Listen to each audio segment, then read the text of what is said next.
السلام علیکم ورحمۃ اللہ وبرکاتہ۔ ہماری ایک بہن کا سوال ہے کہ نیت میں تکبر اور دکھاوا اگر آ جائے تو اس سے بچا کیسے جائے۔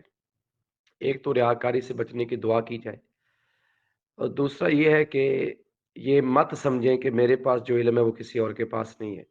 اس کی بہترین مثال یہ ہے کہ حضرت موسیٰ علیہ السلام کا اور حضرت خضر علیہ السلام کا جو واقعہ ہے بخاری کے اندر اور پھر سورہ الکاف کے اندر جو ڈیٹیل ہے، اس کا خلاصہ یہ ہے کہ حضرت موسیٰ علیہ السلام سے جب سوال کیا گیا کہ آپ سے زیادہ علم ہے کسی کے پاس، اللہ کے پیغمبر ہیں، نبی ہیں، سب کچھ ہے، کلیم اللہ ہیں، تو انہوں نے کہا کہ نہیں۔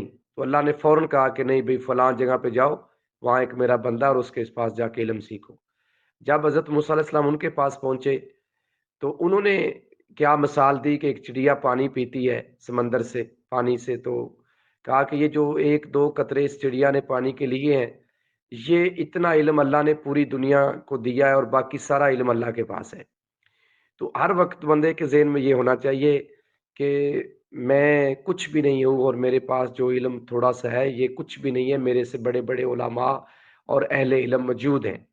کسی وقت میں کسی عالم کو کسی کوشچن کا آنسر نہ آئے تو اس کا یہ مطلب نہیں کہ آپ اس سے بڑے ہو گئے ہیں اور وہ آپ سے چھوٹا ہو گیا ہے۔ امام مالک رحمہ اللہ تعالیٰ سے ایک مجلس میں 40 سوال ہوئے، 2 کے جواب دیے تھے، 38 کے بارے میں کہا تھا کہ واللہ عالم۔ لہٰذا ایسی کوئی بات نہیں ہے، عاجزی انکساری اختیار کرنی چاہیے، اور ہر وقت یہی سمجھنا چاہیے کہ میرے پاس تو بالکل معمولی سی چند باتوں کی انفارمیشن ہے، معلومات ہے، اور بڑے بڑے علماء کے پاس علم ہے، اور استغفار بھی اللہ سے کرنا چاہیے۔ السلام علیکم ورحمۃ اللہ وبرکاتہ۔